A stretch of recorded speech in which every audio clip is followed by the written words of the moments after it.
मणिपुर की घटना को लेकर क्या कहा संजय सिंह ने, सभापति पर भी दिया बयान। मैं समझता हूं कि जो अंधेरा इस देश के लोकतंत्र पे छाया है उसकी भी सुबह होगी।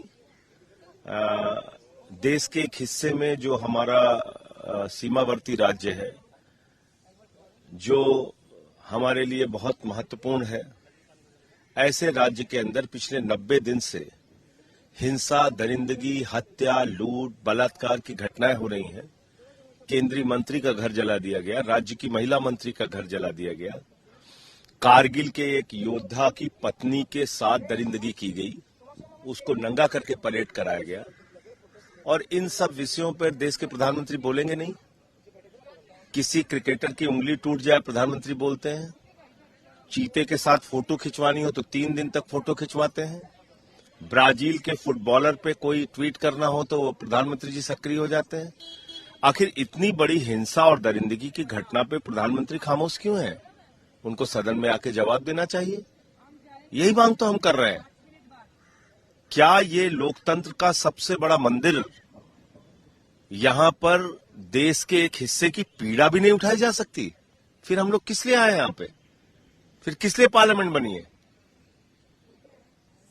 तो ये संघर्ष जारी रहेगा। धनखड़ जी कह रहे हैं कि अनपैलेटेबल सिचुएशंस को लेकर रिपोर्ट करना जरूरी था, डिसिप्लिन रहे इसलिए एक्शन लिया गया।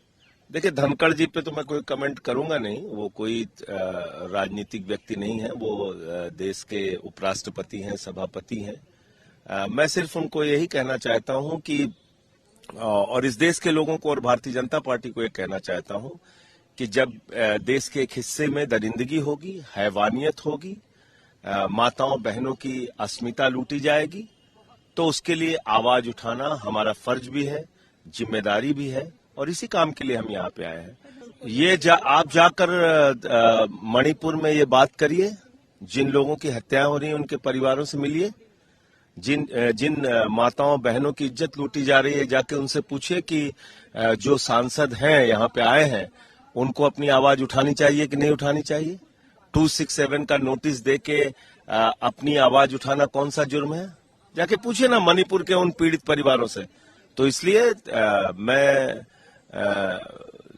देश के महामहिम उपराष्ट्रपति जी को सिर्फ यही कहना चाहूंगा कि जब देश के एक हिस्से में दरिंदगी हो तो अपनी संवेदना दिखाने की जरूरत होती है।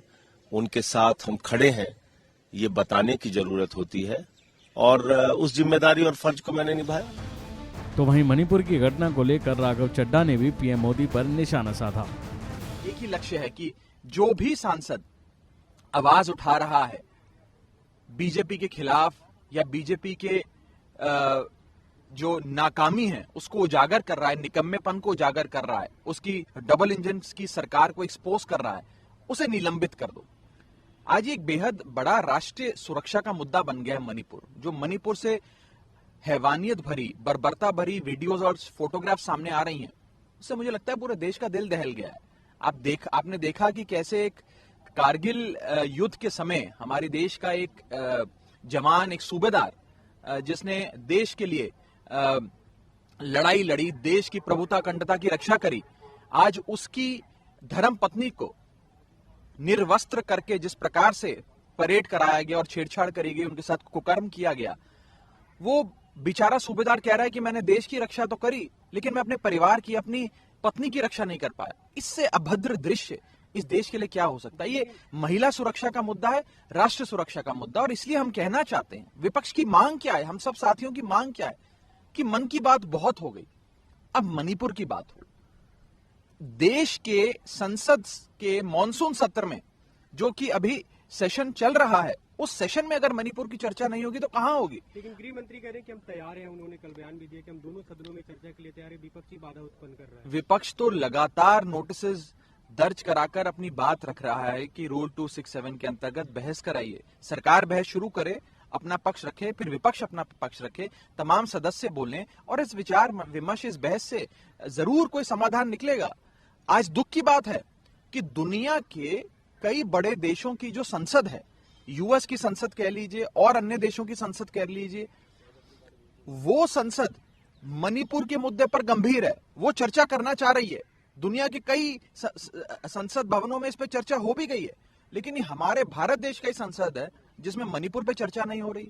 क्यों नहीं हो रही है ये मैं पूछना चाहता हूं और एक महत्वपूर्ण विषय आपके सामने रखना चाहता हूं। अभी के लिए फिलहाल इतना ही। खबरों में बने रहने के लिए देखते रहिए वन इंडिया हिंदी।